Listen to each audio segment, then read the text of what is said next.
thank our co-sponsors of this event, and that's Council of Industry. Katrina Ruck is here. Richmond Main Street Initiative. I'm not sure. Yay. 23rd Street Merchants Association, Point Richmond Business Association, and the Black Women Organized for Political Action. Thank you all. So our moderator tonight is Robert Rogers. I'm sure most of you know him, but he is an ex-reporter, and he's the communications director for our county supervisor, John Joya.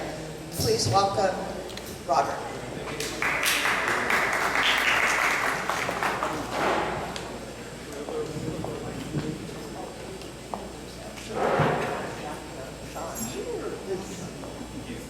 Thank you so much, Jill, and thanks everyone for coming out and joining us this evening.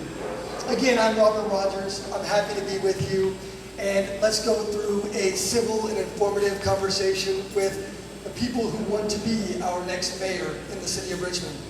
Our democracy is only as strong as the information we get and the level of participation we provide as citizens in the city of Richmond. I'm very excited to be here, and I hope you are too. A quick word also about our sponsors and the Chamber of Commerce. There's going to be a lot that we have differences about, but there's also a lot that we share in common. We all want better schools, better environment, better education, better infrastructure, better places for ourselves and our children to play, be healthy, and be happy. To help make all that happen, we can all use our economic power.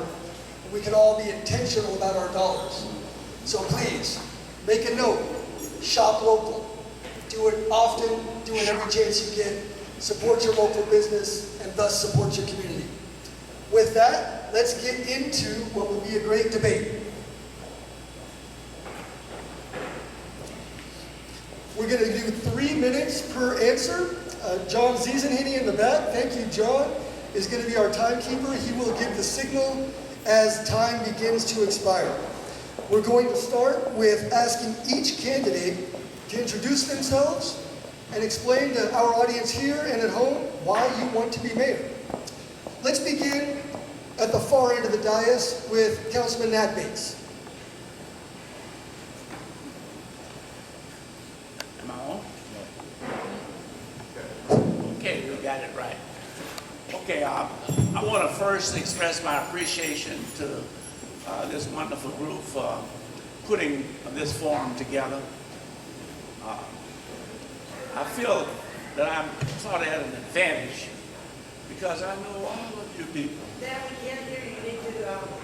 I feel that I'm sort of at an advantage because I worked with you for 30-some, 40 years.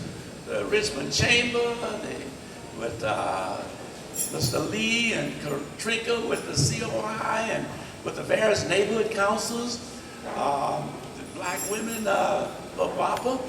So I'm really at home talking to people that I know, respected, and have worked with for these many years. Let me just indicate that this race is very important. It's going to define the future and the direction for this city. And the business community plays such a vital role in whatever we accomplish in the city. You may or may not know that there's some, according to the statistics, there's some 27 million businesses in the United States. Guess what's the percentage of small business? 99%. That tells you how important you are to any municipality. The jobs that you create and bring to the city, the tax revenue that you bring to the city, many of them with the prestigious positions and jobs that you create, and the company that you represent is important to this city. So you've got to be one of the most important parts of the success of this community. I'm running because there's a need for leadership. experienced leadership, people that know how to get the job done. We just don't depend upon local taxes for revenue to the city. We got to go to Sacramento. We got to go to Washington, D.C., where much of the big money is located. And if you do not have contacts with your senators, with your Congress, with your governor and the cabinet, the president cabinet, Richmond is going to be left out. No one on this council have that kind of experience and contact with the public officials throughout the state and the nation as Matt Gates. I can get the job done. I know how to do it. And I respectfully request your support as we move forward toward the mayorship. Thank you very much.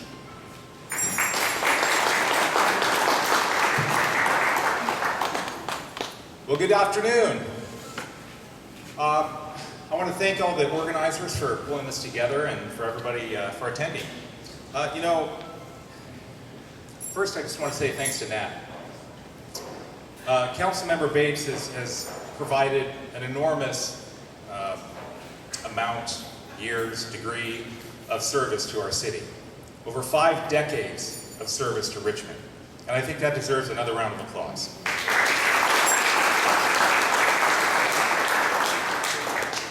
Tonight is not about comparing me and Nat. I mean, it is, right? But tonight is about the future. And when we think about the future of Richmond, I want you to think about what democracy means. Because, as Nat points out, this is a national concern. All the issues that we're dealing with here are not just limited to Richmond. But how we govern matters. And who is involved matters. Politics, as usual, is not working for us. If you like the way things are going, don't vote for me. Vote for a politician. If you're okay with the fact that Richmond has the appearance of a dump in some places, then don't vote for me. Vote for a politician. If you're okay with the fact that we have a city council that makes decisions regardless of what people want, then don't vote for me. Vote for a politician. Now, there's been a lot of effort amongst our city leaders to try to get things done. And if you consider all the issues that we're facing, from some things I mentioned, some of you know my story. I've been spending the last 8 months doing nothing but literally running through the streets of Richmond. A little unorthodox, yes, I know, but I am an outsider. I don't have the relationships and the name recognition that anybody else does. So I knew that I had to get to work and listen. So I literally started running one day back in January, like Forrest Gump. And I haven't stopped. And since then I've covered over 400 miles. By about 250 miles, I've covered 98% of the streets in Richmond. And then after that, become a little less efficient. I'd have to go about 3 miles just to pick up another 2 blocks. But I've actually now covered pretty much, with the exception of a few gated communities, every single residential street in Richmond. If you live in Richmond, I've been in front of your house. Now, I didn't knock on any doors. So in that process, I just talked to people I met along the way. And I met over 4,000 people. And you know what? Never once did I ask anyone for their vote. Never once did I ask anyone if they were registered. Never once did I ask anybody if they were even a citizen. There's 116,000 people in Richmond. We got a lot of problems to solve. If we're going to solve them, every single one of those voices matter. And with me as your mayor, we're going to make sure they matter. We're going to actually get things done once and for all. Thank you.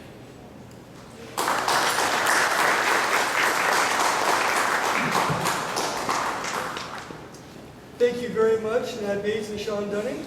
Now for our next question, let's go with, it's a 2-part question. And again, I want to thank the Richmond Chamber of Commerce for providing these questions. What experience qualifies you to serve as mayor? And what differentiates you from the other candidates?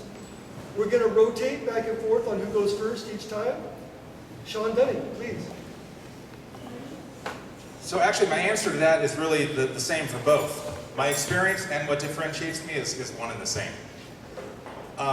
You know, for some elected members of various political bodies in Richmond and beyond, I mean, the political experience out there is unrivaled. I can't possibly compare with that, and nor do I want to. Again, politics as usual is not serving us, and so I'm bringing a different resume to the table. Now, that is no disrespect for people that have put a lot of effort into trying to serve our city and have done a lot of good things for our city. I'm not going to take away from that. But when it comes to actually getting things done, I'm bringing a resume of over 20 years of collaborative problem-solving experience. Now, despite what you might hear, that's not just kumbaya. In fact, it's far from it. In 2012, the idea was proposed amongst me and a few other folks to take 12 Israelis and Palestinians into the wilderness of Croatia. Now, these weren't just any Israelis and Palestinians, these were religious leaders. So I know it sounds like the beginning of a joke. Into the wilderness we went with 15 imams, rabbis, sheikhs, and priests. Well, it was no joke. These weren't kids, these were adult religious leaders who risked their lives. You want to know how many people said, Shawn, there is no way that could work. They will not show up. It seems kind of similar to when I say, hey, you know what? If we're going to get things done, we need everyone at the table, which includes the RPA. I'm not going to run them out of town. I just don't want them to own the table. And people say, oh, Shawn, they won't come to the table. They're not here. They're not here yet. Well, this isn't my table. And I'm glad you said that. Because one thing I'm after with the mayor's office and where my experience will shine is, you know what I'm most excited about?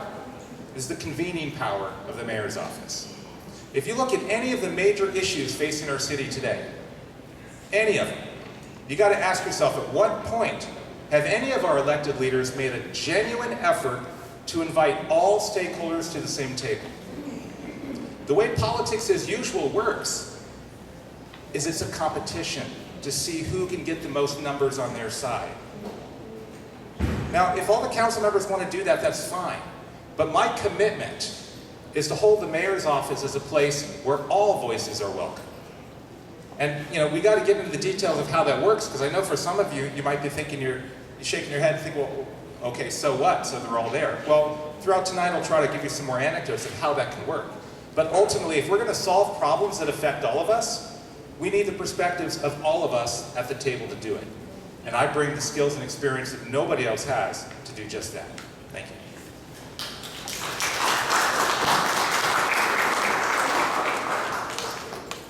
As most of you are business persons, as most of you are business individuals, when you hire someone, the first thing you want to know, what experience do you have?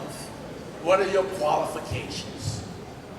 Of all the candidates running for mayor, no one have a greater degree of qualifications than I have. Twice I've been your mayor.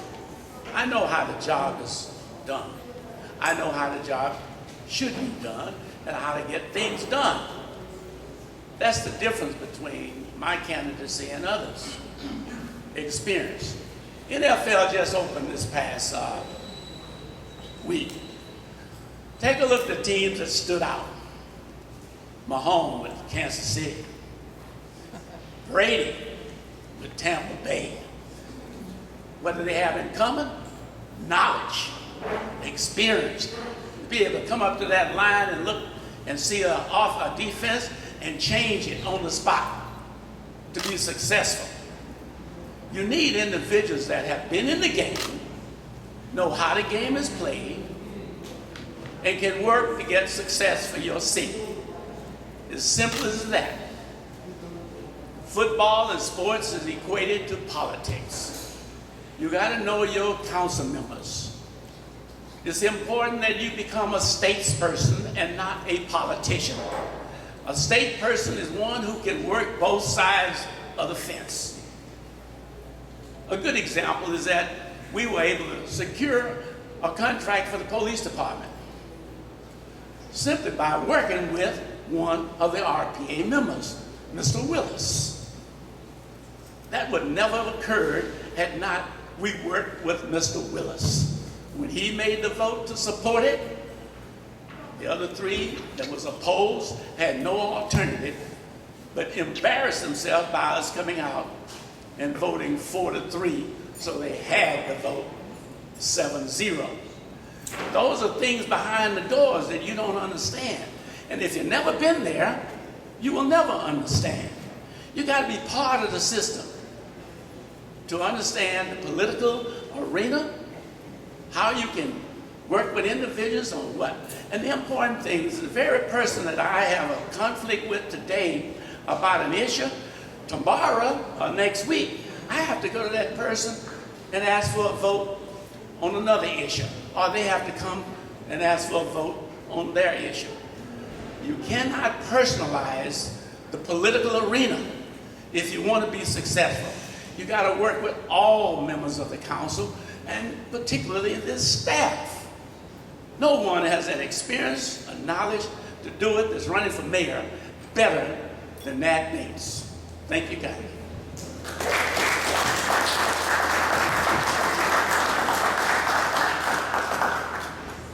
Thank you both. Next question, and again we will rotate, this time beginning with Nat Bates. Nat Bates, 3 goals that you would like to accomplish by the end of your first term as mayor. Well, as a retired Alameda County probation officer for 35 years, the very #1 top priority is to restore this police department to some credibility and being effective. All of you know that of all the departments that you depend upon for services within the city, none of those departments, the library, the recreation centers, the swim center, public work, none of them compare to the importance of public safety. It could be a small jurisdiction like Rodale or a big city like New York. Public safety is the #1 priority. When you have someone robbing you or stealing your converter off your automobile, you want the police. When you have a heart attack, you want the fire department with the EMT. Not yesterday, but right now. So public safety gotta be the #1 priority, and no one on this council have the experience of working with public safety better than I do. Second, I want to see homeless eradicated. I want to see homes built in this city that people can afford. I propose that we go through this city and every vacant lot that's accumulating nothing but trash and debris, the city acquire those lots. And in acquiring those lots, work with the developer to come in and build homes on those lots. Make them as affordable as possible. Then many of our citizens will not be moving out of the city. They will be able to come back and retain themselves and stay in the city of Richmond. That is the second priority. And obviously, employment. We got to create a climate that we don't lose employees, that we bring companies back into the city. This Measure U tax need to be revised and looked at seriously. I talked to Lamar from Costco. He tells me that his taxes went from, business license fees went from $25,000 to almost $1 million. Here's a company that was preparing to move to Hilltop. You think they're going to move to Hilltop now? Not on your life. Not until we take a look at that Measure U, and if it has to go back to the ballot, because most people are not completely aware, and we cannot afford to lose businesses in this city. And that's my third priority. Thank you.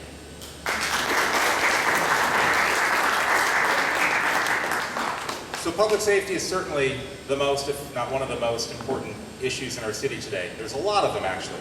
There's about a dozen, but is that at the top? Sure. The question you ought to be asking yourself is, okay, what do we do about it? What has our current council done about it? Why are we in the predicament that we are right now where as a result of the way our council behaved last year, over 24 officers either retired early or transferred to another city when they didn't even have to. That's not even a budget line. That's a question of morale. What is it about what happened in our city that drove officers to leave from a job where they were serving, putting their lives on the line every day? I've spent quite a bit of time getting to know our police department. I've actually spent some time with our police department. And I have immense respect for the people who serve our city every day. But what are we going to do to serve them more effectively so that we can actually live in a place where people feel safe? Now, there's a lot of details here, but last year on June 15th, 2021, when our city council voted to reduce our police budget by $3 million, was it unanimous? No. Some council members voted against that, but you gotta do more than just stand against something to actually get something done. What I would do, and what I commit to doing, is to bring my leadership skills to bear to actually get things done. And we're gonna do that not by driving people out of town, but by getting more people to the table. The process was so utterly divisive that it was demoralizing to our police department. So, I mean, right now there's more money than they can actually spend because they don't have enough officers to pay. That's a leadership problem, that's not a budget problem. But it's the result of a budget problem. So we can talk more about that later.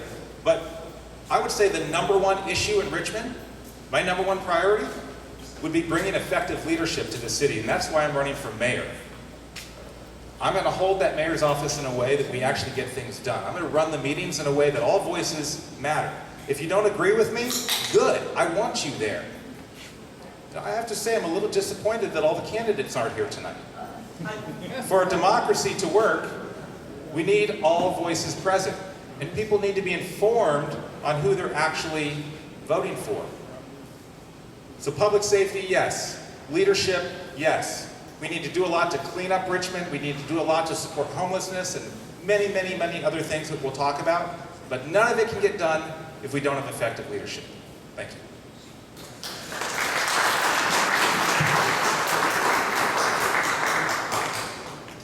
Thank you.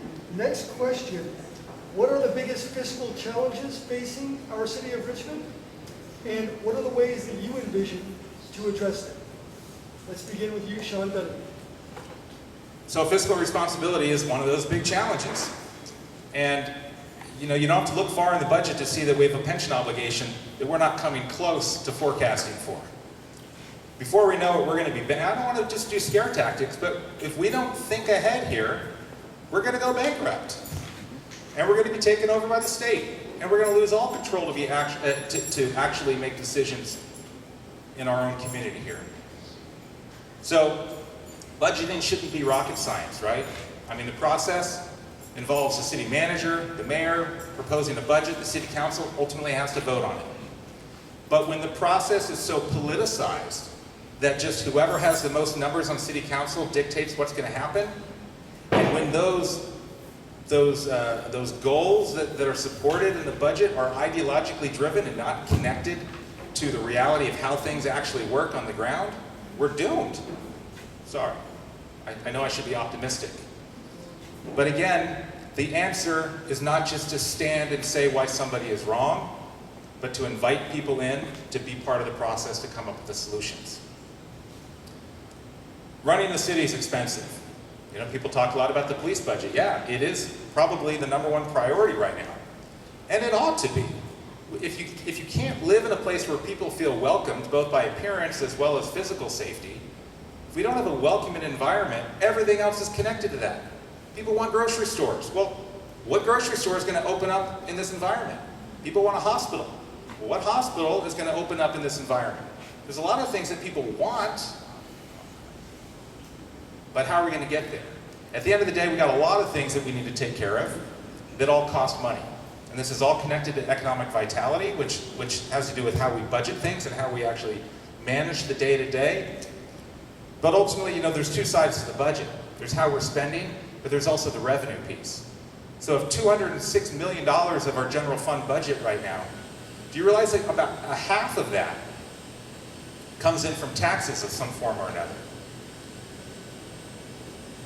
Well, that's based on how well businesses are operating, how welcome they feel to be here. We're going to get into Measure U later, I'm sure, but all of this is connected, and it becomes kind of a meaningless exercise to figure out how to spend the money that we don't have when we don't have a process to actually involve everyone in doing that. So, I look forward to talking about more specific issues within the budget because it's very vast. But ultimately, we need to be a more inclusive process that takes in all the considerations. Thank you.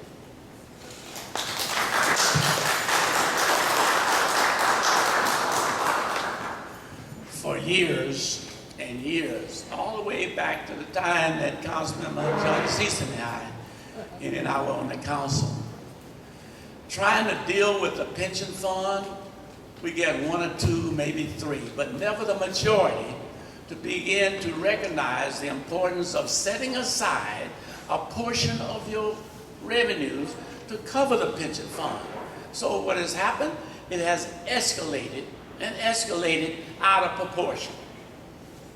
And Shawn is right. If we don't do something about it, it's going to bankrupt this entire city.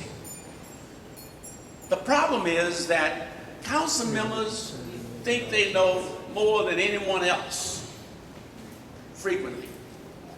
What I would do, I'd get an ad hoc committee of the community to take a look at the pension fund and come forward with recommendations. We have so much expertise in this city. The Chamber of Commerce, the Council of Richmond Industries, individual businesses. We have a host of individuals that know how to budget. They do it every year. And they're successful in doing it. Be inclusive. Bring them forward and take a look at how we are operating and how we can resolve and deal with this enormous pension problem that we have. One of the things that I would also want to do, we have never had an audit of our city staff. If you ask any council member, nobody knows who's doing what. We had a pandemic. Half of our staff was home working. Now they're supposed to be working from home. None of them was on unemployment. Yet they were getting a paycheck every week. No one knows to what extent our employment level is where it should be. Are we understaffed? Are we overstaffed? Those are things that a community appointed ad hoc committee should take a look at and come forward with recommendations. This city belongs more to you than it does to the city council of 7 people. Why should you not be included in recognizing and recommending what policies should or should not take place at City Hall? That would be one of my first attempts, is to get a responsible ad hoc committee that comprises of a combination of you, the business, the neighborhood councils, to come forward and look at how your city should operate. I think we can find the answers. We got too much intelligence among each and every one of you.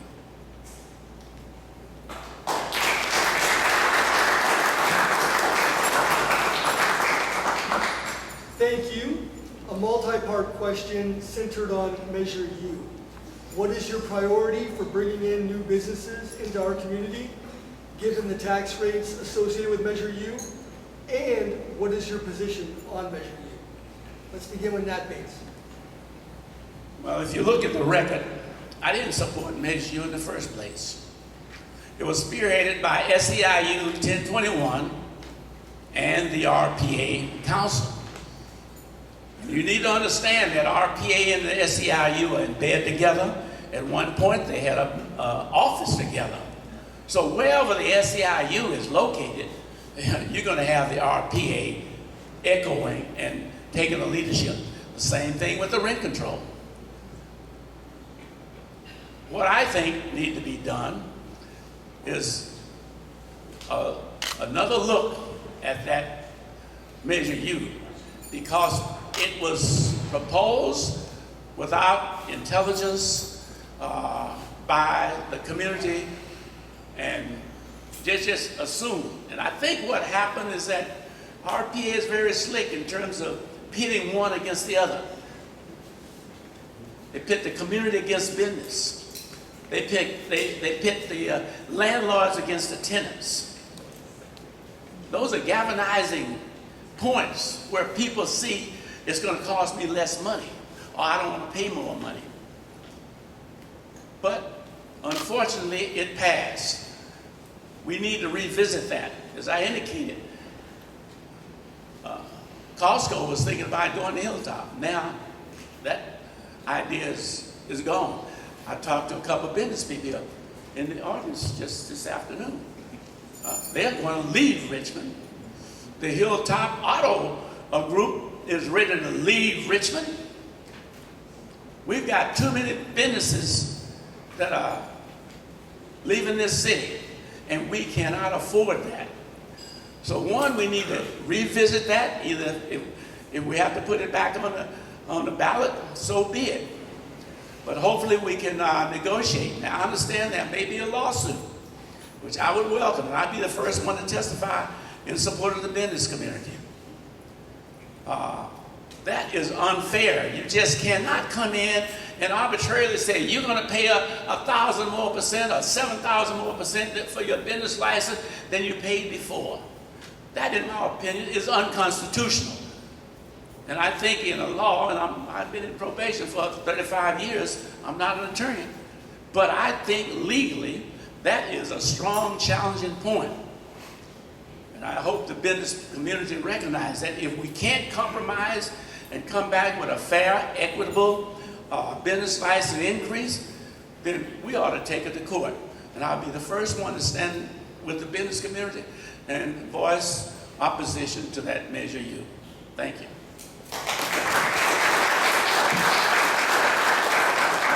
I'd really like to avoid going to court because we just lose more. I mean, look at Point Mulati, not to get sidetracked, I'm sure we'll get to that. 25 years of political ping pong, nothing to show for it, but millions lost to litigation. Why lose more to litigation over Measure U when there's a way out of it? I've been in touch with some of the car dealerships, for example. There's a lot of affected businesses, but I just want to read you something real quick. Quote, "There was absolutely no engagement with businesses when Measure U was being developed." As I'm reading this, I want you to think about the fact that we had a sitting city council, some in support, some against. What were they doing during this time? The city has absolutely no idea how car dealerships operate, and to date have not provided any information with regard to formulas, methodology, or documentation as to how they arrived at the current rates. We ended up having to have legal representation send a formal demand for the documents under the Public Records Act, and though we have agreed to numerous extensions, the city has still not provided the information. Now, I just pause there for a second. I've talked to people out on the streets who say, oh yeah, I love this particular city council member because they got this road bump, this, road hump, whatever, street bump put in. I mean, should you have to know someone to get a street bump, street bump, whatever. All our streets are bumpy. You shouldn't have to know someone. You shouldn't have to know someone to get something done that any fair approach and policy would serve you, right? But people say, oh yeah, I knew someone who got this done. But meanwhile, the businesses are struggling and they're not even getting records produced by the city. Now, I wasn't there, so I don't know who was asked or not, but where are our city council members in being a champion for the businesses then? So, to continue, the city has yet to provide the information. We are continually put in a position with no other option but litigation. And to hear that some people want to have litigation is very disappointing. Because you know what? They're willing to talk. Nobody is inviting them to the table. The car dealerships and hundreds of other businesses are willing to be part of the process. In fact, In the letter sent to our city just 2 weeks ago, they said that they are willing to significantly increase what they were paying before. Now, I mean, the fact that, going from 14,000 to 1.2 million, an 8,000% increase, nobody in Richmond thinks that's fair, except the RPA. Hey, they're entitled to that opinion. They're just not entitled to impose it on other people. But you gotta ask yourself, where are our leaders in bringing them to the table to negotiate those rates? That's what I'll do. Thank you.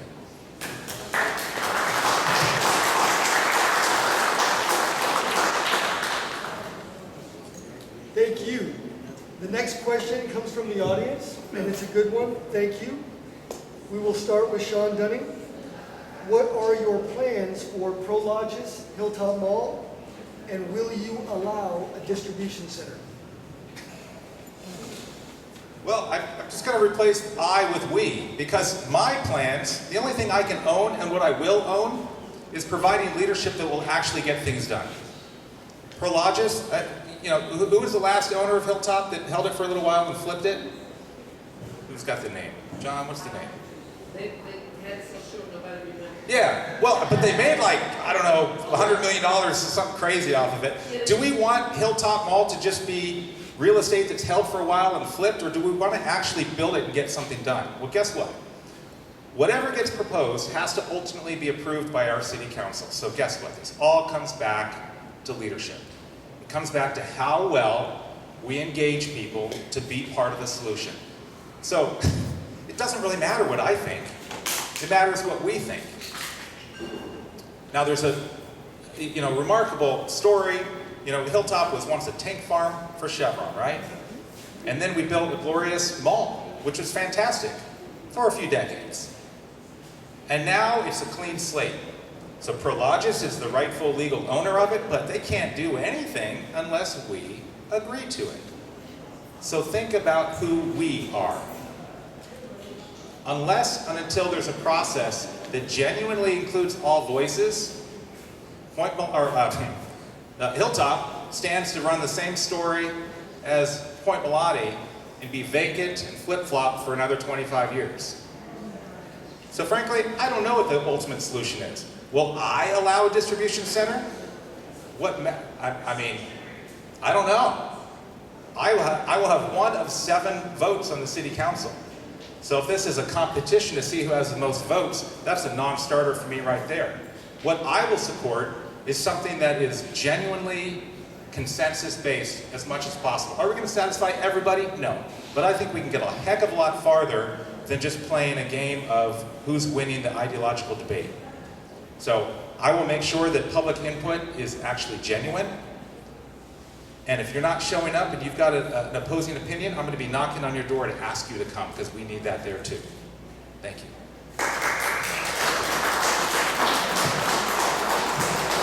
Some of you may or may not know that I was quite instrumental in the development of the Hilltop Shopping Center in the first place. The developer, Mr. Topman, indicated that if we're not able to get 1 of the 3 African Americans vote for the Hilltop Shopping Center, we're going to go to Pinole, Hercules, or Rodeo, or somewhere else. And I saw the value of building that shopping center in Richmond with the jobs, the tax base, and the prestige at that time. And I voted for the project, and lo and behold, when we cut the ribbon, guess who was the mayor that cut the ribbon? Yours truly. So I take great pride in the Hilltop Shopping Center. Now we got a new company that have come in, Prologis. That's one of the largest companies in the world. I didn't realize, and you ought to go online, they are not just United States, they're international. They got a big bucks, they have ideas. But that shopping center is in the city of Richmond, which requires the participation of not just the Hilltop residents, but the Richmond residents. All of us and all of you should have input. So we need to form again a broad-based committee that will work with Prologic. I don't think they are unreasonable. Most companies come to a community for the sole purpose of profit. And if we can compromise and work together, I think collectively we can come forward with a beautiful project. Shopping centers now are not like what they were 30 and 40 years ago. Amazon has pretty much dominated the online shopping.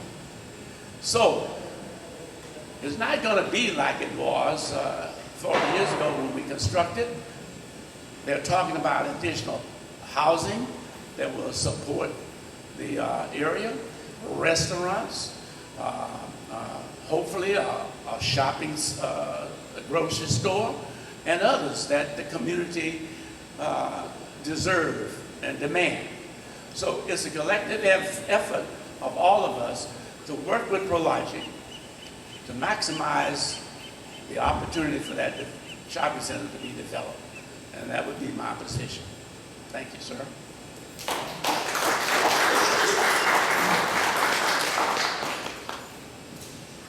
Thank you.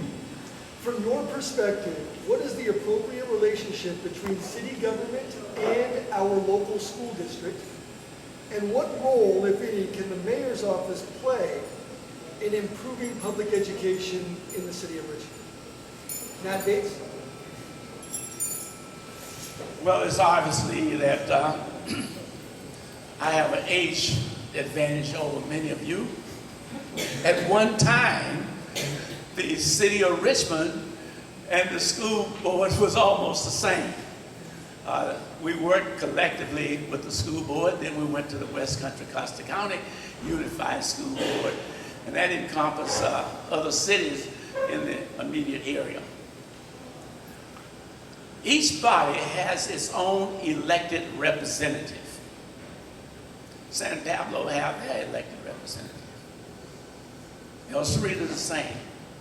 The school, we have maybe one or two members that may be represented in Richmond. When you have elected bodies of other jurisdictions, it's important to work in collaboration with them. We had programs whereby the police was being provided for the school district for their security. Well, at one point, the school board said, we don't want that any longer. So that was cut out. It was not the choice of the city of Richmond, it was the choice of the school board. Granted that schools are so important in any community, and we have people moving into communities primarily because of the effectiveness of the school districts. And we have people from Richmond that are going to Lafayette and other places because they just can't stand the West Country Custer Unified School District. The best I can suggest is that we work in collaboration. We can't dictate to them.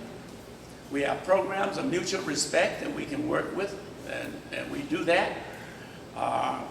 We have money set aside for the Richmond Promise. It's devoted primarily for students. And this is Chevron money that through the remodernization that we received, several $1 million. So we provide as much financial support to the West County School District as possible. But mindful of the fact that our budget is not such that we can just give money to school districts or anyone else without a large degree of accountability and justification. School receive primarily their money from the state, and therefore, at a local level, a city, we simply cannot just give money away recklessly. So I say we continue to work with them. We never had a school board in a city council meeting, jointly in years. That should be one of the purpose that I think a new mayor should look at.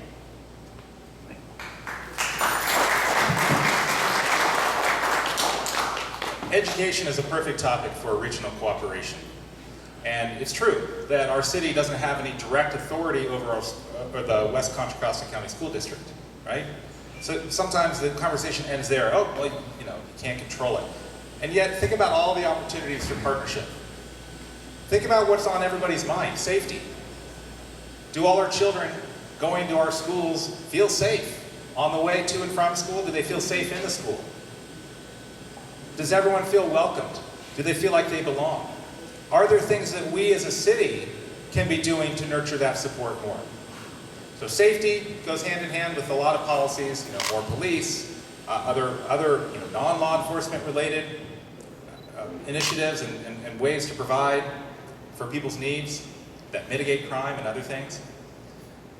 But let's look at other aspects of it. What about after-school programs? You know, we've got a lot of really cool programs in Richmond for youth. By the way, it's one of the things that people talk about when I'm out there in the streets. They tell me, we need more for our youth. And I'm amazed at how many people are not even aware of some of the great programs that we do have, both provided by the city as well as nonprofits. Some of that's just spreading the word, but it's also not very scalable. So if you go to one of our programs downtown, but you're out in Carriage Hills, or you're in Iron Triangle, and when you get out of Perez Elementary School and you want to get to that program, but your parents are working, how do you get there? You know, I think we could be doing a lot partnering with the school district to look at practical needs like transportation to and from programs, safety, right? And then there's the question of money. Well, yeah, we get a lot of funding from the state, but I'm holding here the property tax bill from Hilltop Ford. It's in my Measure U research. And I just quickly added up. Looks like Hilltop Ford contributes about $15,000. This just don't hold me to it. It might be off 1 or 2%. $15,000 to West Contra Costa Public School District in terms of bonds and other things that show up in your property tax. That's pretty significant. So when you consider economic development, economic vitality, what helps our city helps our school district too when it comes to money. So we're all tied together in that regard. There's also opportunities here when you think about what it means to be a community, where we're all looking out for each other, where we're all looking for each other's opportunities to serve and take care of our needs. You know, I held a forum the other day just to brainstorm with folks about this, and one idea that came up was, what about partnering with schools to do community service programs where school children are out actually picking up garbage a little bit? Imagine that might kind of plant a seed that maybe littering is not such a great thing, especially if you got to clean it up. Anyway, more opportunities like that, but we got to be creative and we got to work together. Thank you.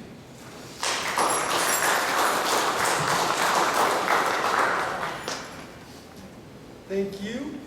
The city adopted a new redistricting map in 2022 that will influence district elections for the next 10 years. Which map did you support and why? Let's start with you, Shawn Dunning. Well, I'm laughing because I forget the letters now. It's kind of like the options on the to the city council last June with the police budget. There were options given, but I'll tell you the option that I think should have been chosen. I forget the letter, but fundamentally there were two options that were serious contenders. One was presented by a rather diverse, vigorous, energetic process of multiple city neighborhood councils working together to look at the district lines and make a proposal. Some were providing more leadership than others, but ultimately at the end of the day, there were about a dozen neighborhood councils throughout our city who weighed into this and with consensus said, this is what it ought to be. The other option was essentially provided by the RPA. And I say that because it was lockstep with the 4 RPA council members, and it wasn't really transparent, frankly, how they came up with it. So, like a lot of the things they pushed, it's their own ideological plan. It might be good, maybe not, I don't know, but I wasn't part of it. I wasn't part of that discussion, but I was invited to be part of the neighborhood council discussion. And I'll be honest with you, both options, I didn't like. I think the whole process, the fact that we got thrown into this whole redistricting thing because we're threatened with a lawsuit, it was a mess from the beginning. I don't believe that given the way things were rolling in Richmond, it was actually necessary. We've already had a very representative, very diverse city council over the years. So the very principles underlying the need for that redistricting, I don't think applied here. I've come to learn that there's a Southern California town, I think, that challenged it and they won. They didn't have to do it. Maybe we should have done that, maybe not. But the fact of the matter is, at the end of the day, you have a dilemma. You got option A or option B, and neither one is a great one. Well, let me tell you how I'm going to serve as mayor. When I find myself in a dilemma between option A and option B, I'm going to go with the one that represents the most constituents and the most fair, inclusive process in coming to that conclusion. So whichever that one was, I don't remember the number, the letters, but that's what I would have supported, and that's the reason why. Thank you.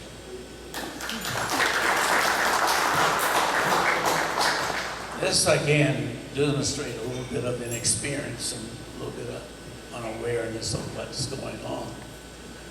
The U.S. Supreme Court ruled on voting rights that dealt primarily with African Americans in the South, whereby you had to provide opportunities for minorities, in particular African Americans, to be elected to various positions of Congress, state legislature, and city councils.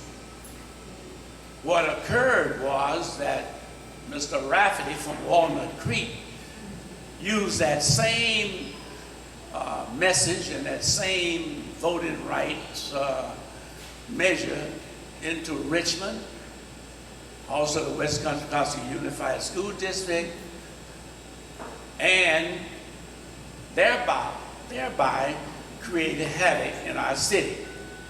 Our city attorneys looked at that measure and said it's indefensible. There's a difference between what is right and wrong, but it is indefensible that they would win pretty much outright because they would use what occurred in other jurisdictions. And we were forced to reconsider and move toward district elections, mindful of the fact that we've always had a pretty nice representation of all of our ethnic groups within the city. But we were between a rock and a hard place, and rather than challenge it, the problem came about when there were diverse groups that was recommended, and I supported the neighborhood council. They are the closest group to the community than the council people. They meet monthly or thereabout. I see Linda here as a Santa Fe neighborhood council, others. They meet on a monthly basis. They know what the needs are in the community. And they came forward with a recommendation that gave equal representation of the minorities within the city. Our PA, on the other hand, didn't feel that was justified. They wanted to gerrymander it so that they could protect and make sure their candidates got elected. And that's where the confrontation came forward. I did not vote for the RPA's eventual adoption. I supported the neighborhood council, and we have some 26, 30 neighborhood councils collectively. They supported it. And why would you not go with a large majority of that group as opposed to your individual priorities and ideas? I supported the neighborhood councils, and I thought they had the best redistricting program of all the ones that were presented to the city.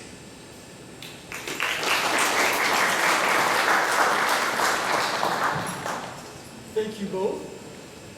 What is your position on, quote, defunding the police, and why? And as mayor, what will you do to enhance safety in our communities? Let's begin with that, Bates. You know, when the council adopted the re-imaging committee, I didn't support it. Mayor Butts didn't support it,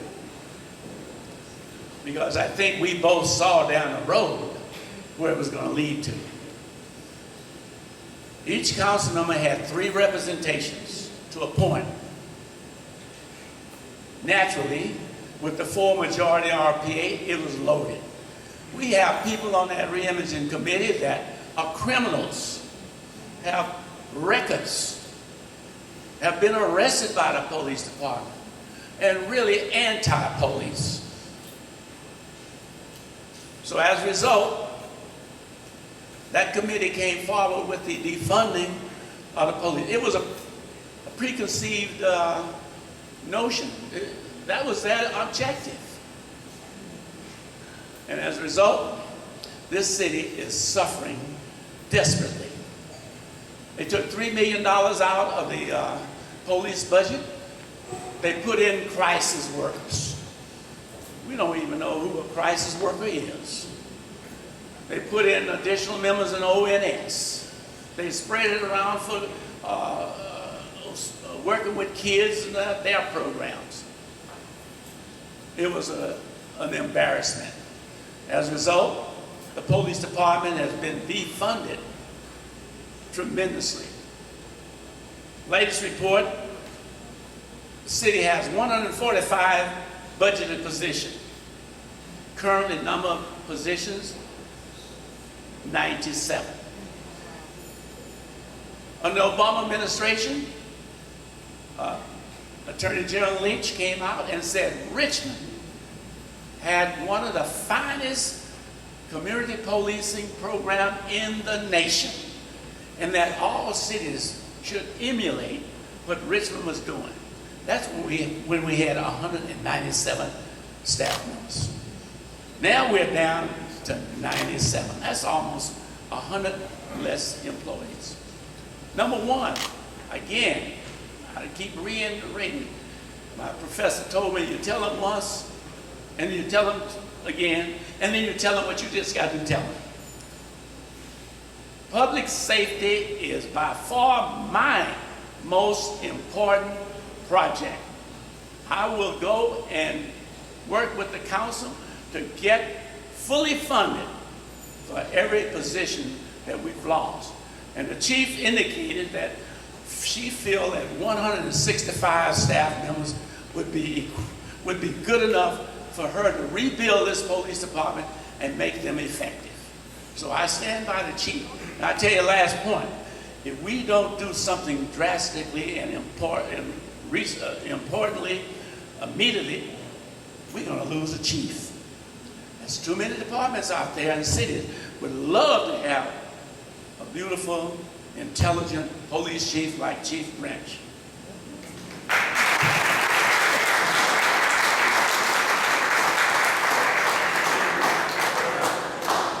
All those facts are true, and then some. The question we need to be asking ourselves is, how do we get there? Yes, we need sufficient police. We don't have that right now. It's one of the number one things people say all over town. And you know, in the 4,000 people I've met face to face in every single neighborhood in the city from all walks of life, I've met 3 who were genuinely in favor of reducing our police budget. Now, interestingly, I've met a lot who get really upset at the word defunding. And I mean, we can play around with semantics all day, but there's something to it. You know, some people would say, well, you wouldn't, defund the library. And, I'm thinking, well, if you reduce the budget of the library, I guess that's defunding it, isn't it? Well, we can play with the words all day long, but why is it that some people say, we need more police out there, but don't use the word defunding? I mean, it's kind of a paradox, right? Unless and until you really understand the issue from different people, from different perspectives, then you won't understand the following. Yes, we need more police services. And to the extent that some people don't trust the police, it's a very tiny margin. But if we are not actually listening to and including that perspective at the table, we're going to continue to be the victim of unrepresentative democracy. Power plays by people who have the power to do it. That's what happened last year. And now, interestingly, I wish our friend Mr. Martinez was here this evening, because we could talk about when he voted to reduce that budget, that he actually did it knowing that people did not want that. I mean, so that's a mess, right? This is a very complex topic. What I'm committed to doing is providing the leadership to get there, to make sure we actually restore a reasonable level of police protection. But you know what? We're not going to get there just by saying that that's what we need. We're going to get there by including all voices. And unless and until you take the following seriously, we're not going to get there. There are some people who feel safer with more police. In fact, just about everybody does. There are a few people who actually feel safer with fewer police. Ignoring them is not the way to solve this problem. It's not one or the other. We've got to get rid of these false dichotomies. Now, guess who's the #1 proponent for non-law enforcement related response to mental health crisis and things like that? The police. So that was a disingenuous false dichotomy from the beginning. That was the argument that was used, but it actually didn't represent the real concerns. The real concerns have still not been dealt with, and defunding, reducing, reallocating, whatever you call it, is actually not going to solve the problem for everybody. We need to get together, we need everyone at the table, and with me in the mayor's office, that's going to happen. Thank you.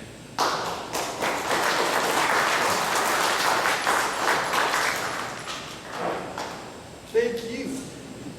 What is your opinion of the city's approach to addressing the homelessness crisis?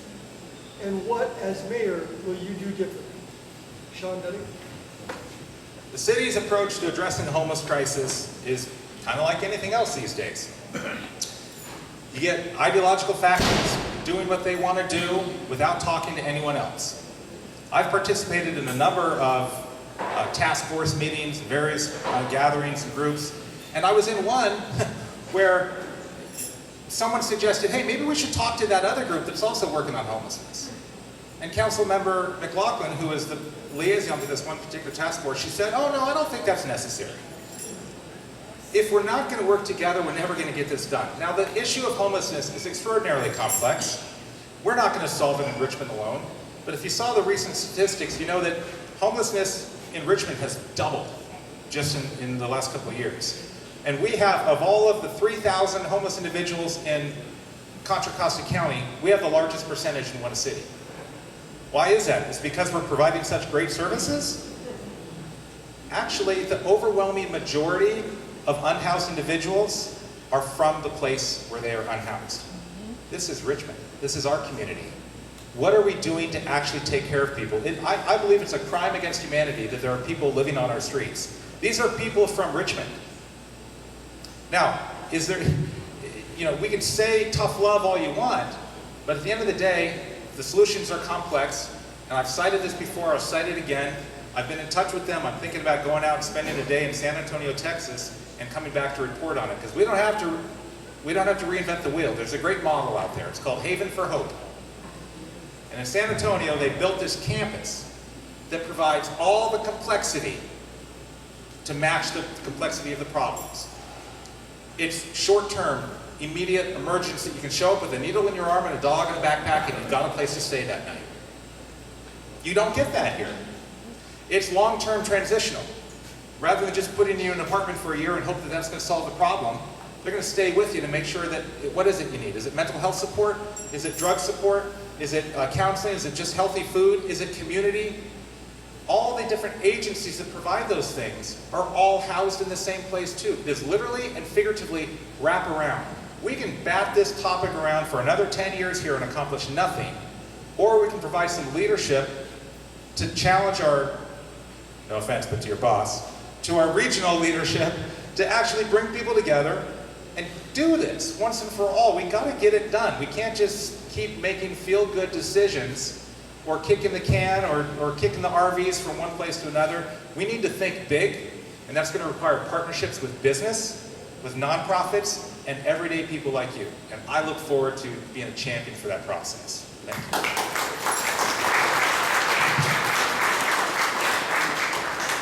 Homeless is not a local problem. It is a national problem. Homeless people will go wherever there's haven and leniency. I ask our staff, and I'm yet to receive information, how many of the homeless individuals are residents of Richmond? You got RVs that are registered, you can check that out through the DMV. People got driver's license, you can check that out. For some reason, that request has been ignored. I recall when the Riding Road first started, and all of a sudden they moved in front of Hilltop, not Hilltop, but Costco. And I went to the police chief and the city manager. That's totally unacceptable being in front of Costco. That is a business venture that is providing significant taxes, and you cannot tolerate that. So they put signs up, and they stopped it. Then Berkeley closed down, and Oakland closed down the Shattuck University, area, and over on the Berkeley side. Where do they gravitate to? Richmond. And people would go where there's a haven. San Francisco homeless, Richmond. And I asked a question a few days ago, and you drive around, go to Hercules, and do show me a homeless encampment in Hercules. And I asked my colleagues on Hercules City Council, why? And the answer was, we do not tolerate it. It's enforcement. Now, it's the responsibility of the county and the state and the city to work together to locate a suitable location where you can put in these encampments. You just can't allow them to just pop up here on the freeway. It's unsafe. And besides, it's unhealthy. Fires are started. It's dangerous. It should be a location collectively selected by the state and the county and the city where individuals can safely be located, not in neighborhoods. You tell me and ask me, what neighborhood welcome homeless encampments in their area? Secondary, there are individuals sleeping in their cars in front of individuals' home. That's illegal. Until you have enforcement, you're going to have permissiveness. People will go where they can have a safe haven without interference by the police department or anyone else. Richmond is that haven.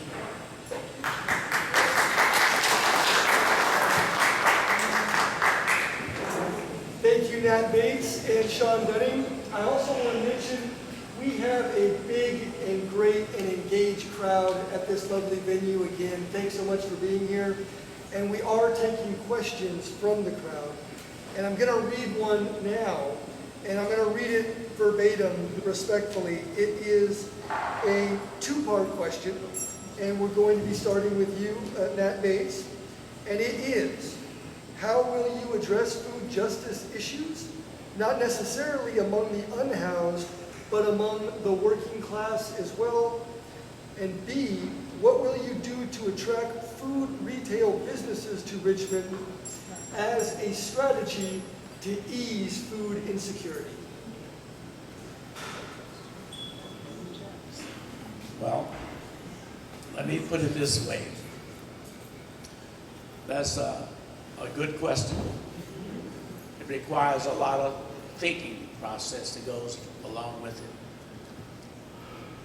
It's not what I would do as mayor. It's what we would do as a community. Too often, the community expects the mayor to do everything and everything. You simply cannot do everything. There are issues that require the cooperation of the community. There's situations that require a greater degree of intelligence from the community. And the first thing I would do whenever I'm exposed to something that I'm totally unacquainted with is bring in some of the experts, bring in some of the community people that are affected, and bring in some of the people that have greater knowledge of the problem than I do. And let's collectively look at how we can resolve and solve the problem. no one person has the complete intelligence to be able to deal with associated number of problems that face this city. So to be honest with you, that is a important question, but it requires greater thinking processes than what I'm capable of doing on the spot. Good job.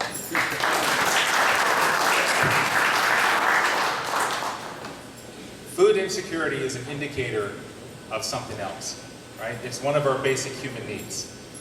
If someone literally doesn't have food in their home, they don't even have a home to have food in, that speaks to something greater. So really, at the end of the day, it's not rocket science. It's not that specific compared to all the other things. It's part of the puzzle. Now, there are short-term and there are long-term solutions to food insecurity.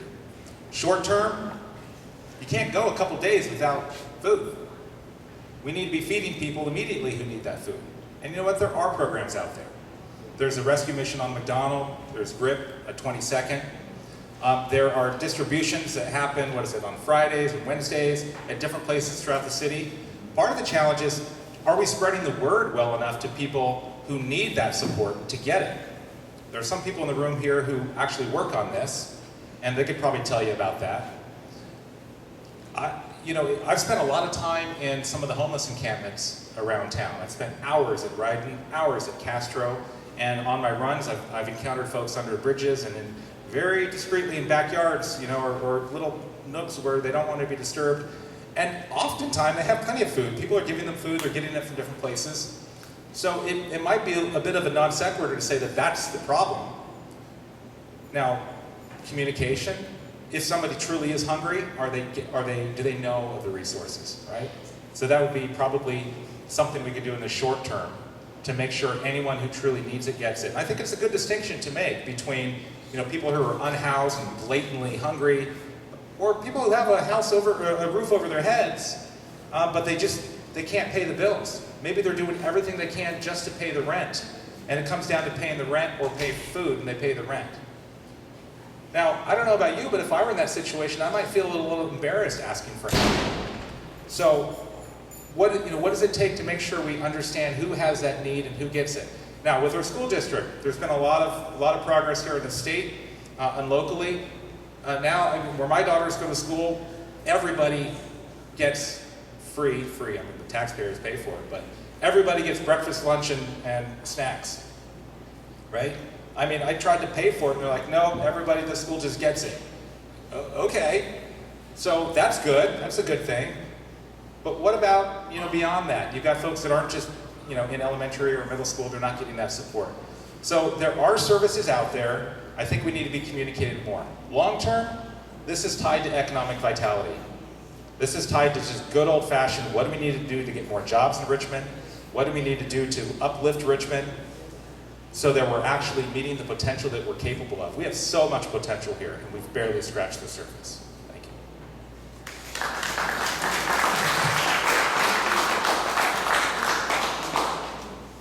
Thank you. Let's hear your thoughts about rent control. Is the current approach working? Why or why not? Shawn Dunning?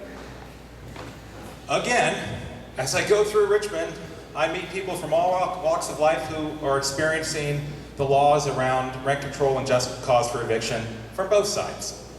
One day I was going through the Park Plaza neighborhood, and I encountered someone who, I speak very little Spanish, but it was just enough to be able to understand what was going on. And the garbage can was completely melted, like a puddle of it was all a solidified puddle on the ground. And this person was asking me, how can we fix this? And I'm asking, well, how did that happen? And apparently there was some issue, a couple of weeks before. It was a long story, but anyway, I learned that these people were renting. And I learned that their landlord was doing nothing to help them. And then he took me by the arm and he pulled me around and he said, look at this, and look at this. And he said, and when the fire happened, apparently someone started their trash can on fire. When that happened, he and his elderly mother couldn't get out of the house right next to where the trash can was burning, and the other exit that should have been there, with, the legal second exit, was blocked. And there were bars on the window. There were massive code violations all the way around. Well, guess what? I know quite a few landlords who would be disgusted to see those kinds of conditions. But unfortunately, what's happened is we've got draconian policy here that treats all landlords as they're like that person. Well, in that case, I called someone at Republic Services, and they managed to get trash cans replaced. I put them in touch with someone in the city who was able to get them advocacy help to make sure other issues were dealt with. So there are renters, there are tenants that need protections. But you know what? There's the other side of that coin. What happens when you have mom and pop landlords who are good, honest, ethical people who just simply want to provide a place for someone to live, but the policies are so ridiculous that they don't feel safe renting out their home? I met someone just recently up in Carriage Hills. They're retired. They were thinking about going on vacation, traveling the world for a while. Maybe renting out their home. Someone could be able to live there while they're gone. But because our policies are so much more strict than AB 1482, which covers all of California, whereas in California, anywhere, if you as the owner want to move back into your home, you need to pay 1 month rent. But in Richmond, because we're special, apparently you need to pay as much as $16,000 to have them move, even if you as the owner want to move back into your own home after the lease is up. So they see these policies and they think, oh, forget it. So they either leave their house vacant or they sell it. And guess what happens when homes get sold now in Richmond? They go to a homeowner. So the policies of our rent control and just cause are so ridiculous that they're actually leading to the opposite effect than what they espouse to achieve. And with my leadership at City Hall, we're going to actually get people together to renegotiate some of that and make it make sense for everybody. Thank you.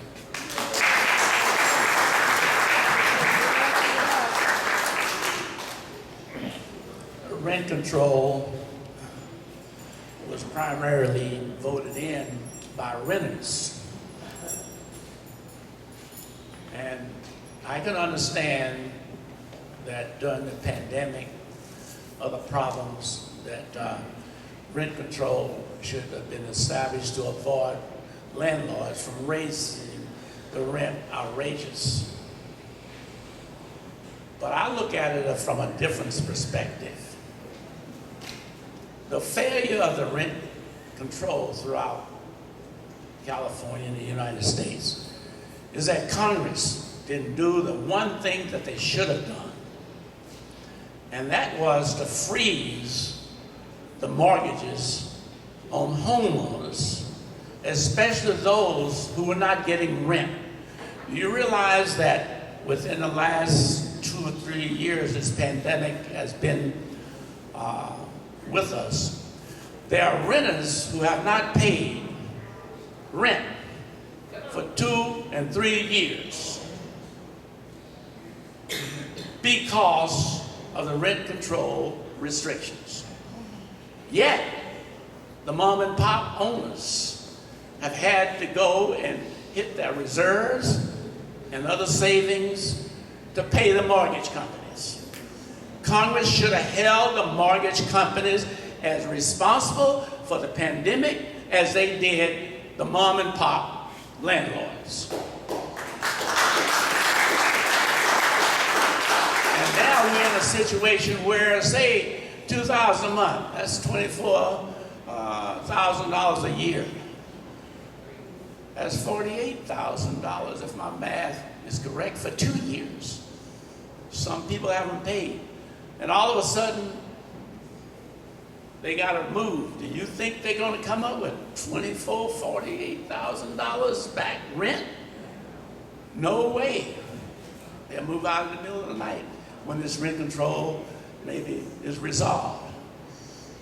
So while I'm in sympathy with people who should have been held some degree of sensitivity about their rent, we have another situation on the ballot put on by the RPA, restricting the rent increase to 3%. I talked to the rent board, and I'm going to put it on the agenda upcoming. Do you know the rent board for the last several years since they've been in operation have only permitted 3.8% or less? There was one occasion where it was 2.8, as I recall. This is nothing but an opportunity to galvanize the renters and put them against the landlords. That's all it is, political maneuvering to enhance that candidate's election. Be mindful of that fact. Thank you.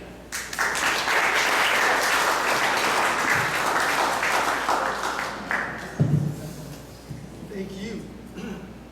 How will you rally the different groups in the community to get beyond the division of politics after this election is over, so that we may be unified in moving forward for the benefit of all in Richmond? Nat Bates? Well, there's one thing about politics is that frequently, let's include both Republicans and Democrats in confrontations, except maybe an exception with our last president. He's still wanting the votes to be recounted. But usually, after an election is held, people tend to come together. And it's a matter of bringing certain individuals to the table. You can't meet with a quorum more than 4. But you can begin to communicate. Communication is probably the greatest asset of resolving problems. You got to understand where another person's coming from, and you got to understand why they're in this position, what it takes for them to move them a little bit, nudge them to the left or to the right. Those are all about leadership. And as indicated earlier, is that where we may be different on one particular issue, council members and elected officials usually recognize that as we go forward down the road, there will be issues of which we will agree upon. First, you can't take things personal.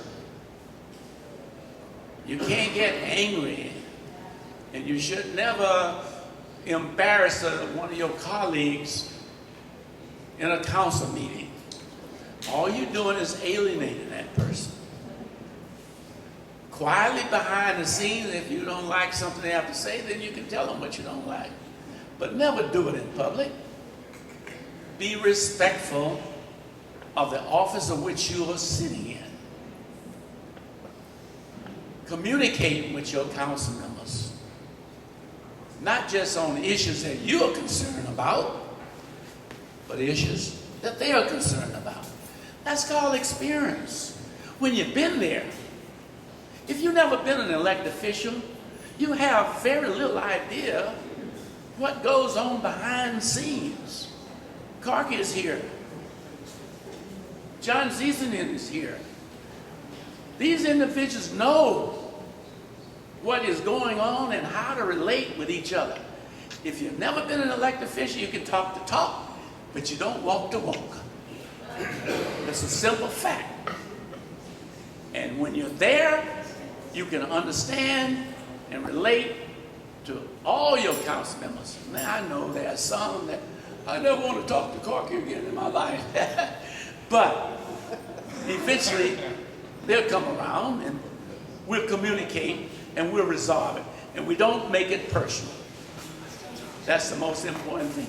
Never make it personal. Never insult a person in public. That's from experience. Thank you.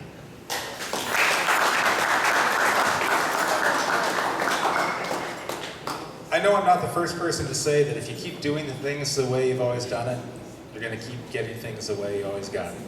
Something like that. Politics, as usual, is not serving us. It doesn't mean that those with lots of political experience haven't served us and haven't done it with dignity and with integrity and for all the right reasons. But the way politics is working is not working. If you need to be on the inside to understand how things work, that's the antithesis of transparency.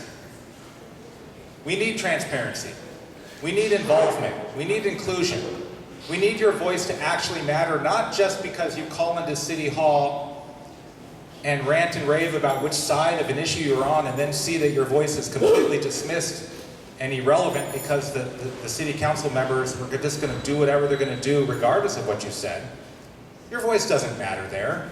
Great, so you got your 2 minutes, but what good did it make?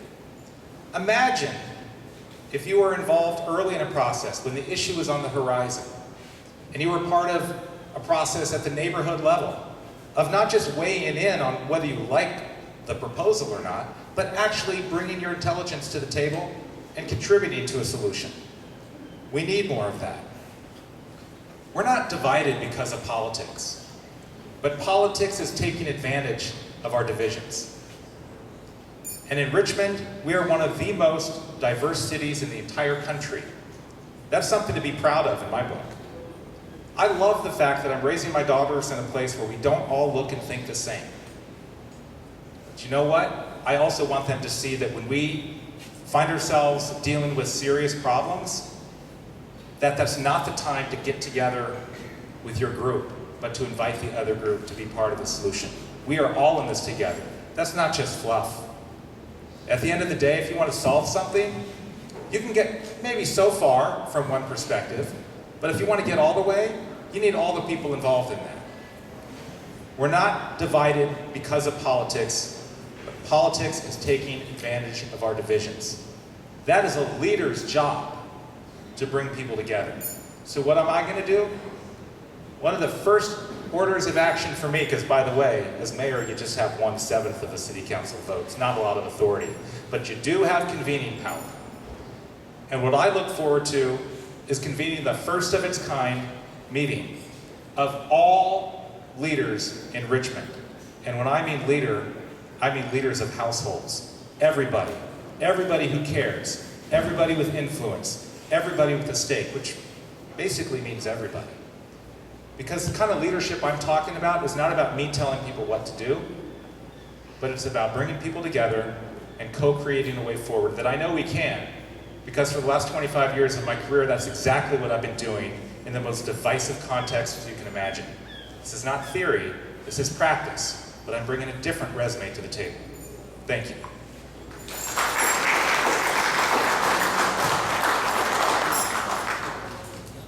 Thank you both. I'm told we have time for 2 more questions, and they'll be audience questions. And I have them here, and they are good. I'm looking forward to the answers. First, from the audience, housing is a crisis throughout the Bay Area, not just homelessness, but affordable housing at all levels. What ideas do you have for addressing this housing crisis in Richmond? Shawn Dunning. First of all, the term affordable housing is kind of irrelevant if you can't afford anything, right? Low-income housing, again, we can play with words all day long, but at the end of the day, what we're talking about is the fact that we have more jobs in the Bay Area than we have beds. Now, you may not believe in capitalism, and that's fine, that's your prerogative. Everybody's entitled to their opinion. But we don't live on an island, and the reality is that housing is a market. I'm not saying what I think it ought to be or not, I'm acknowledging what's in front of me. And what's in front of me is one of the most expensive housing markets in the entire country. Go to Economics 101, supply and demand. If you want to bring prices down, you need to increase supply. Now we can talk and debate all day about, what level of the market, but at the end, but really ultimately, when you increase the number of beds, whether it's a premium bed or a basic bed, you're increasing the number of beds. And any economic expert will tell you that that will bring prices down. Now, you might look at the fact that we only have, I think based on our city information, we have about 2,700, quote, affordable units in Richmond. And a lot of those are subsidized in all sorts of different ways. So, Housing Authority leverages all sorts of federal funding, to the point where if you're lucky enough to be on that list, you simply pay a certain percentage of your income, even if your income is $5,000 a year, you've got a place to live. Is it scalable? No, because we've got a lot more demand than that. So, yes, we need to build more houses, but that's not the panacea. It's a complex issue. We need to really understand what's going on. Part of it has to deal with why is it that some people can't afford it, even if there is enough homes? And another aspect is why are there not enough homes? On both of those levels, we've got work to do. We're not going to solve it overnight. But what we ought to be doing, and what I will do as mayor of our city, is to actually champion progress toward developing where reasonable development can occur. Right now, nothing's happening. And it's because of the gridlock amongst our leaders at City Hall. Again, we need to get everyone to the table. You're going to get tired of me saying that, but I'm going to keep saying it. We need to get everyone to the table from all walks of life, from all perspectives, and roll up our sleeves and get this done. We've got buildable property all over Richmond. As I'm running through the streets, I started taking pictures and I stopped after a while. We've got vacant lots all over the place. Well, put yourself in the shoes of someone who owns that property. What would entice you to do something with it that would ultimately allow beds to be provided? We can do it, but we need to understand the root causes, and to understand that we need all voices at the table. Thank you.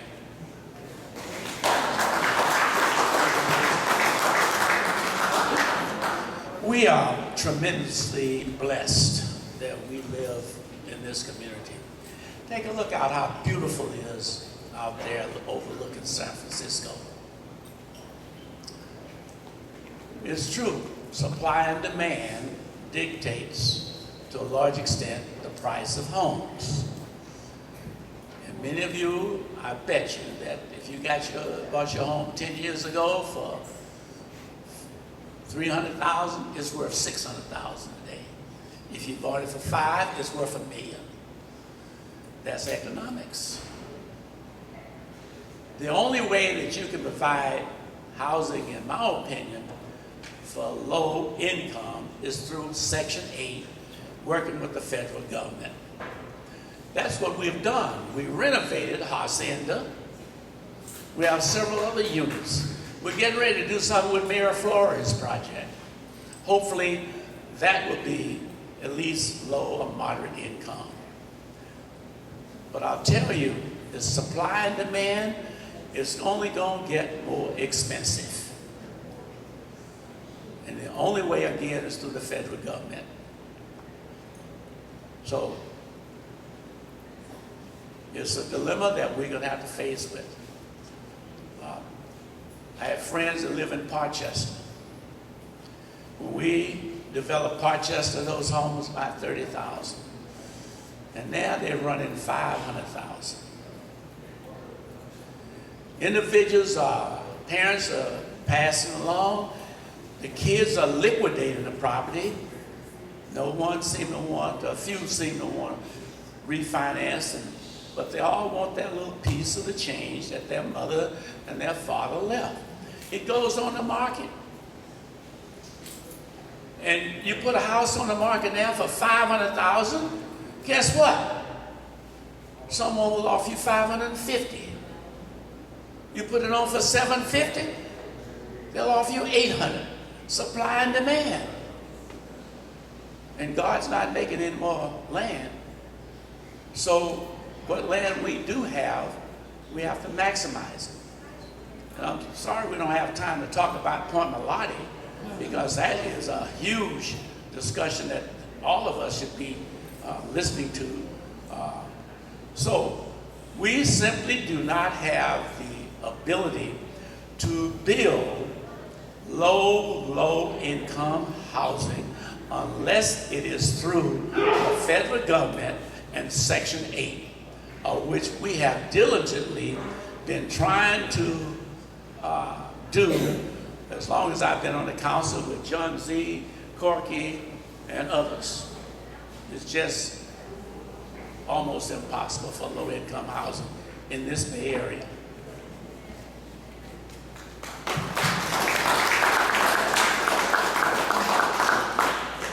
Thank you so much. We will now have one last question, an audience question, and then we'll go into closing remarks.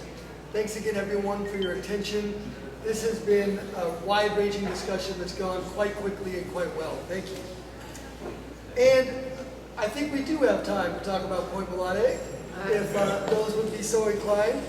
The question is, what is your thoughts about Point Melody, and what is your plan for Point Melody should you become mayor? Nat Bates. Thank you. I was hoping that would be on the agenda.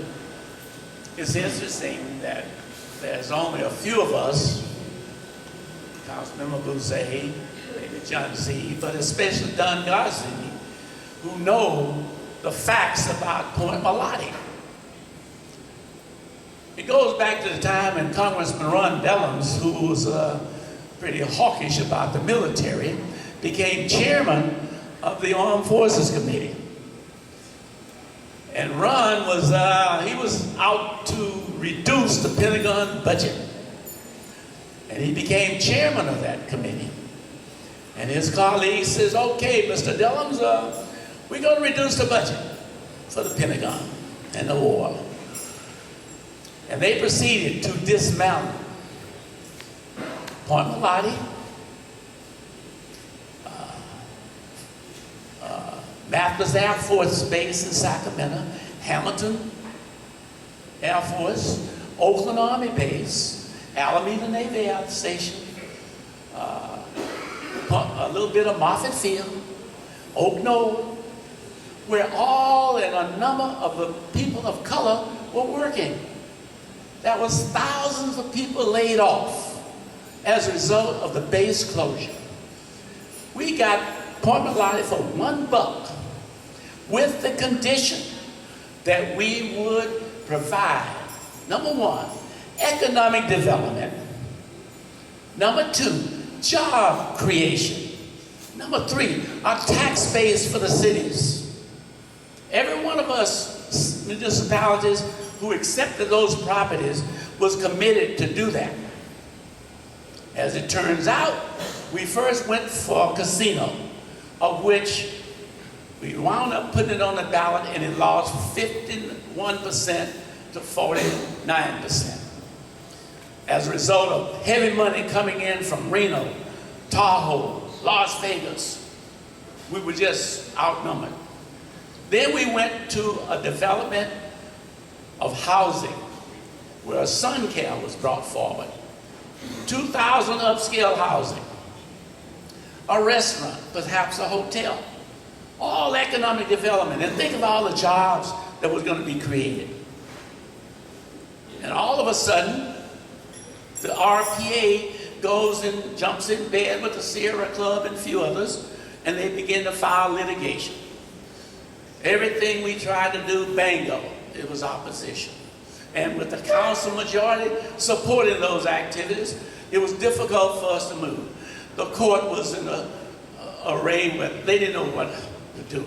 Eventually, it bounced back to the city council where the Goodeville tribe, who was going to propose a casino, wound up getting the property for $400. Now we're still in litigation. But here's the key. Of that development that SunCal provided, 300 acres, all of the shoreline was going to be open space. Of the 300 acres, 200 acres was devoted to recreational usage. Only 100 acres were going to be developed. Now, why is it that a big conglomerate like East Bay Regional Park, who's going to get 200 acres free, why would they join forces with the Sierra Club and now want to pay $35 million, of which it's not going to be sold for $35 million? We had an opportunity to create jobs for low-income people. You work in a casino, or you work in some of these others, it doesn't require all that intelligence. Just show up for work and they'll tell you what to do. That was a gigantic opportunity. Now, fast forward, we're in litigation. The tribe now has the property. Don't be surprised that the courts and the tribe go back to the Bureau of Indian Affairs and wound up getting a casino after all. Now, wouldn't that be a surprise? But they can work with, once they get the property, they can work with the Bureau of Indian Affairs and they can succeed in doing what was proposed initially. So I supported all of those efforts by the tribe. I supported the ones by the Sun Cal, and now we're still in litigation, waiting for a decision. Thank you.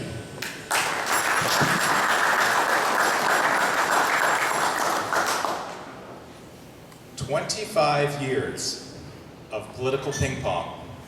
It's exactly what's wrong with politics in Richmond.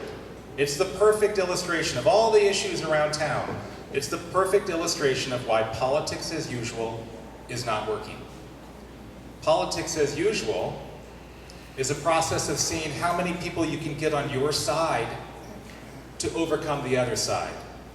While when people are motivated enough, they'll do whatever it takes to win, including working against your own interest of the city for an ideological reason. You know, Nat gave a really good historical overview of you know, through the years, the different things from the casino to SunCal. But in every one of those situations, what we had is a failure of leadership. And the reason it was a failure is because no leader or body of leaders was able to achieve enough consensus on any idea that it could be followed through on. I mean, when you've got a city mayor, wasn't Nat, it was Gail, when you've got a city mayor who uses city letterhead to, on a personal level, apparently, try to sink the deal that the city council had actually agreed to undo it, well, guess what? You get sued. The city gets sued. So, you know, we've made deals and we've broken the deals. We've made deals and we've broken the deals. So where are we now? Giddyville Rancheria now has control again, but guess what? They can come up with whatever deal they want. Maybe it's a casino, maybe it's something else, maybe it's all the park. But whatever it is, it still has to be adopted by our city council. So where is the leadership to bring people together and build consensus? Now, I don't think that you're going to get 100%. That's not my point. But again, what leader has demonstrated genuine openness to hearing people who disagree with them? That's true for both sides, by the way. And this is one of those issues. As I go around town, I meet people. It's not like police. Everybody in Richmond, pretty much. I mean, that's a bit. 99% of Richmonders want to see more police on our streets. I think that's at least 90. But Point Melati is pretty mixed up, actually. I meet people daily who say, oh, you know, that should just all be a park. And then I educate them, like, wow, I like parks too. And then I point out that, you know, when we got that from the Navy, we made the promise that we would use that property for, quote, an economic engine for the revitalization of Richmond. It's got to benefit Richmond. A park is great. I like parks. I mean, isn't it amazing that we already have the biggest regional park system in the country? Do we need more? I don't know. Let's have that conversation. But whatever we do, are we meeting the obligations that we agreed to, which is to make sure that this is good for Richmond? We've got historic buildings there that I hear estimates from 250 to 300 million is what it would cost to restore them. What is the $5 park entrance fee going to take care of that? I don't know. Whatever it is, let's get people together and actually talk about it. But posturing one way or the other, it doesn't matter what side you are on this issue. If your strategy is to see how many people you can get on your side, guess what? That pendulum is probably going to swing back the other way, just like it is now, and just like it is with politics as usual. And every issue across town, that pendulum is turning into a wrecking ball. And we all stand to lose if we can't get together and work on things together.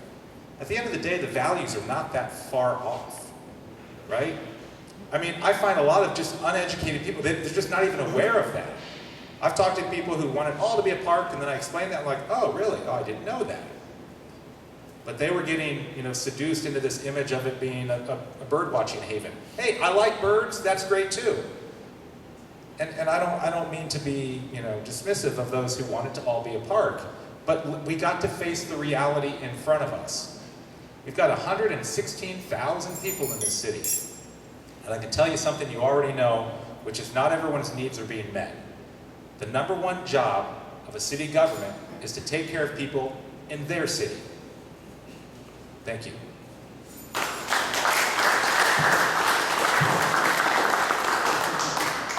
Thank you. And with that, it's time for closing statements. 3 minutes. Let's begin with Shawn. So again, thank you for all those who put the work into putting this together. Thank you all for coming. I think this is a pretty good crowd. Hopefully you are going to spread the word from whatever you saw here, whatever your feelings are. If you're excited, great. If you're concerned, great. But spread the word. We need informed people in Richmond.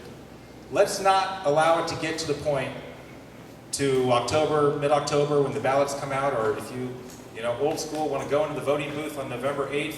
Let's not get to a place where people are looking at the ballot and they have no idea who these people are. So wherever you fall on it, spread the word. Get people curious, get people talking. I want to thank Councilmember Nat Bates, again, for participating in this. This has been a good discussion. I think we've heard a lot of important information, a lot of important perspectives. I just want to say with regard to my goal here, in another time and place, I would not be a relevant candidate for mayor. Not at all.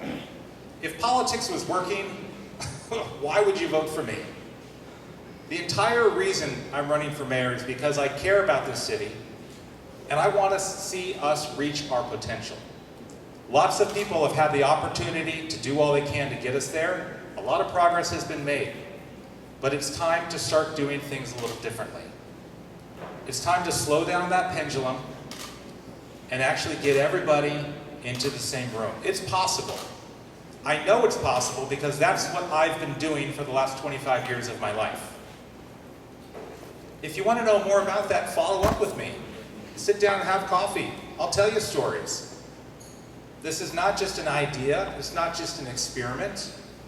This is about bringing cutting-edge techniques to actually dealing with people who disagree with each other to co-create ways forward. We will not make more progress in this city by doing things from one perspective. Now I know there's a lot of people really upset with the RPA. I get it, I am too. I'm upset because they purport to do things that they care about, but they don't demonstrate listening or including other people. I will say that objectively, I'll say that professionally, but you know what? The people, I don't want to run them out of town. Their perspectives matter. Their voices matter. They need to be at the table. They just shouldn't own the table. Nobody should own the table. With me as your mayor, you will see that your voice actually matters. With me as your mayor, you'll see Richmond become a safer place. With me as your mayor, you'll see Richmond become a cleaner place. And ultimately, with me as your mayor, you will see Richmond become a more fair place where we all belong and we all thrive together. Thank you.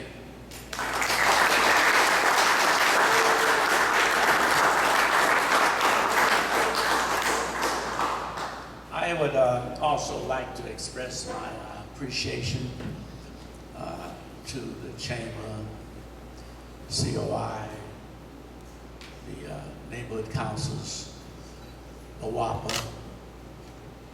This has been a very informative audience.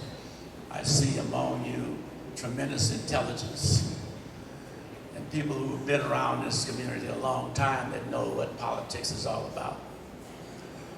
I further want to state that I respect each one of the candidates that are running for mayor, Mr. Wasberger, although I don't agree with some of his articulation at the council meeting and elsewhere, but he has a genuine heart and his feeling that he can do a good job as mayor.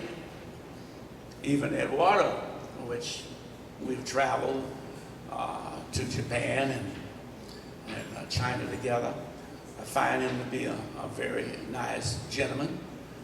And we have a lot of fun together. And I respect him in his position, although I don't necessarily agree with some of his position. And I'm delighted to say that I have a tremendous amount of respect for Shawn. He's intelligent. He has the energy that I had 40 years ago. I'm not going to run around the city, Shawn, with him. But he has a great intellect. I just would appreciate him running for the city council, where I would support him, really. It reminds me of the story of the individual who went and got hired by Microsoft, and he was there for about 6-8 months, and then he wanted Bill Gates' job. Well, you know, there are some levels of experience that you need to qualify you when you run for a position of this magnitude. It's not an OJT. You either know it or you don't know it. And we experienced one individual, the past president, who really, with no experience as an elected official, really, you know, destroyed the city. So lastly is that I've got the experience. I would hope that if you were going in for heart surgery tomorrow, or some other very serious medical problem, that you would want the very best doctor with experience, knowledge, to operate on you. Now, you've got a choice between supporting someone with experience, knowledge, and proven experience. Or you can take your chance and roll the dice and get something else. I think that Nat Bates is by far the most qualified candidate running for the position of mayor in the city of Richmond on November the 8th. Thank you kindly.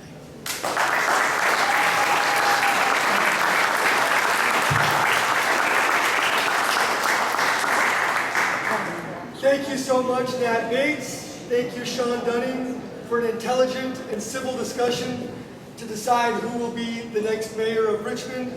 Thanks again so much to the sponsors, Richmond Chamber of Commerce, Council of Business and Industry in West Contra Costa County, Richmond Main Street Initiative, 23rd Street Merchants Association, Point Richmond Business Association, and Black Women Organized for Political Action. Thank you so much.